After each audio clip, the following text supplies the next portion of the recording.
Ele tinha 43 anos, mas o tempo parecia pesar mais sobre seus ombros do que deveria.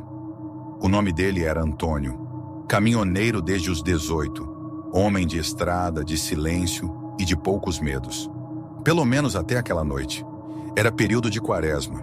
Ele saiu de Minas ainda no fim da tarde, carregando uma carga de milho com destino a São Paulo. O céu já dava sinais de que a noite viria densa, sem lua, como um pano escuro estendido sobre o mundo. Antônio não se incomodava com isso. Já havia dirigido em tempestades, neblinas e madrugadas infinitas. A estrada era sua velha conhecida, mas naquela noite havia algo diferente. O rádio chiava mais do que o normal. O vento parecia soprar em rajadas irregulares, como se respirasse.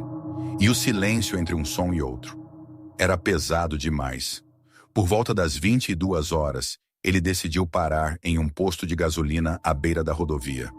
As luzes fluorescentes piscavam levemente, criando uma sensação incômoda, como se o lugar não estivesse completamente ali. Antônio desceu do caminhão, estalando o pescoço. O ar estava frio, seco, estranho para aquela região. Entrou na conveniência e pegou alguns itens: um café forte, um pacote de biscoito salgado e um sanduíche embrulhado em plástico. O atendente, um homem magro de olhar vazio, mal respondeu ao cumprimento. "Noite longa hoje", disse Antônio, tentando puxar conversa. O atendente apenas assentiu. "É, noite de quaresma." A forma como ele disse aquilo fez Antônio sentir um arrepio subir pela espinha. Pagou, saiu e voltou para o caminhão. Antes de entrar, olhou ao redor. O posto estava vazio demais. Nenhum outro veículo, nenhum som, nem mesmo insetos. Ele entrou na cabine, ligou o motor e seguiu viagem. A estrada agora parecia mais escura do que antes. O farol alto iluminava apenas o suficiente para manter o caminhão em movimento. Mas tudo além disso era um vazio absoluto. Foi então que ele viu uma silhueta no acostamento, parada, imóvel. Antônio reduziu a velocidade, franzindo o senho. Era uma figura alta, magra demais para ser normal. Parecia uma pessoa, mas havia algo errado na postura, na forma como estava parada. Quando o caminhão se aproximou, a figura virou lentamente a cabeça, devagar demais, como se o movimento não obedecesse às leis do corpo humano. Antônio sentiu o coração disparar.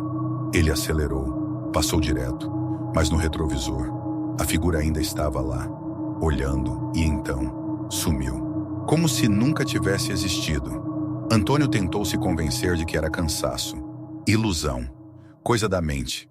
Mas poucos minutos depois, o rádio ligou sozinho, um chiado baixo, seguido por uma voz, fraca, arrastada. Não, devia passar. Antônio desligou o rádio com força. As mãos tremiam. O caminhão começou a perder potência por alguns segundos, como se algo estivesse interferindo. As luzes piscaram, e então ele viu novamente. Agora, no meio da estrada, a mesma figura, dessa vez mais próxima, mais nítida, os olhos completamente escuros, sem brilho, sem vida. Antônio pisou no freio com força. O caminhão parou rangendo. O silêncio tomou conta de tudo. A figura não se movia, mas Antônio sentia que estava sendo observado, atravessado, como se algo estivesse tentando entrar em sua mente. Então, num impulso, ele fechou os olhos e começou a rezar. Baixo no início, depois mais alto, desesperado, quando abriu os olhos novamente. A estrada estava vazia, nada, apenas o asfalto escuro e o som distante do motor. Ele não pensou duas vezes, engatou a marcha e acelerou o máximo que podia. Não parou mais naquela noite, não olhou para trás, não ligou o rádio e nunca mais voltou a fazer aquela rota durante a quaresma. Até hoje, Antônio evita falar sobre o que viu. Mas uma coisa ele sempre diz, com a voz mais baixa do que o normal, quase um sussurro: tem coisa na estrada que não é feita pra gente encontrar. E quando encontra, nunca mais esquece.